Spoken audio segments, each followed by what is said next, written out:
শুধু দর্শক, একজন এলএসপি তৃণমূল থেকে যিনি এসেছেন, এই ভদ্রমহিলা তার অভিযোগের কথা এখন তুলে ধরবেন। জাতীয় প্রেস ক্লাবের সামনে থেকে উনি বলছেন। আপনার নাম পরিচয় দিয়ে বলুন।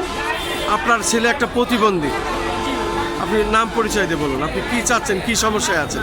আমি চাচ্ছি যে আমাদের একটা ইউনিয়ন পর্যায়ে আমাদের স্থায়ীভাবে বসায় দেখ, যাতে করে আমার একটা প্রতিবন্ধী ছেলে, আমি আজকে অনেক দিন যাবৎ এই পর্যায়ে আছি। যখন বাটফ্লু ছিল, বাটফ্লুর মতো আমি কাজ করেছি 7.5 বছর। আবার এইখানে হচ্ছে আমি এলএসপির মতো আমি 7 বছর। এখন ভাই আমি এমন একটা পর্যায়ে আসছি, আমি জানি যে আমার একটা চাকরির দরকার। যখন আপনি মনে করেন আবার একটু উঠে গেলে কী হয় জানি না, যখন ইলেকশন হলো আমার এই যে চাঁদপুর 20 নম্বরে আমার ভাই এমপি ইলেকশন করে যখন, তখন আমি এই 64টা জেলার মধ্যে আমি ব্লক করছি যে আমার সবাই যদি চাকরি চান তাহলে আমাদের বিএনপির মধ্যে যোগদান দেন, যাতে করে আমি আমার বাইরে দিয়ে আমরা এটা একেবারে আমরা নিয়ে যেতে পারি। এমন একটা আশা আকাঙ্ক্ষা নিয়ে আমি ছিলাম। এখন ভাই অনেক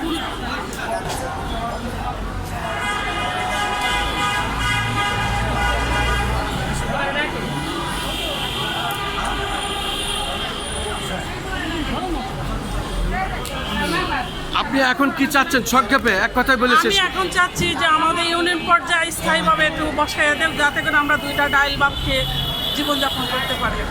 যার কারণে আমি তো এখন আর অন্য কিছু করতে পারবো না। আপনার নাম পরিচয় বলুন, এলাকার নাম বলুন, ঠিক আছে? আমি হয়েছি মতলব চাঁদপুর। আমার নাম হচ্ছে খালেদা আক্তার। আমি মতলব উত্তরের এলএসপি।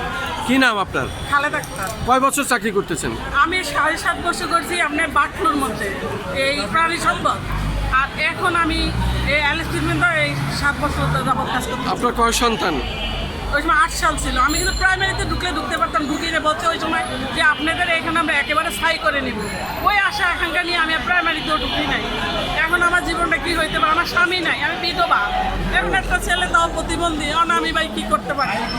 সেই জন্য আমি এরটুকু করছি, যখন এই যে এমপি ইলেকশন হইল তখন আমাদের এখানে এই যে ডক্টর জালাল ওই বাইয়ের পথ হয়ে আমি 64টা জেলার পথ থেকে কী ভাই আপনাকে সবাই লক্ষ্য ছিল যে আপনারা বিএনপির মধ্যে ভোট দিয়ে এই কথা বলে ভাই আমি অনেক আশা বড় আশা করছিলাম, আমি কিছুই পাইতেছি।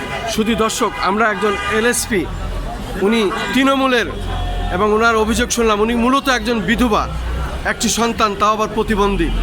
এই হলো আজকের চিত্র জাতীয় প্রেস ক্লাবের সামনে। এটাই আমি ধারণ করলাম। মাননীয় প্রধানমন্ত্রীর প্রতি তার আকুল আবেদন, তারা চাকরিতে পূর্ণবহাল চান এবং তাদের সমস্যার সমাধান আপনি দেখবেন, এই প্রত্যাশায় আজকে জাতীয় প্রেস ক্লাবের সামনে থেকে এই বিধবা মহিলা বললেন।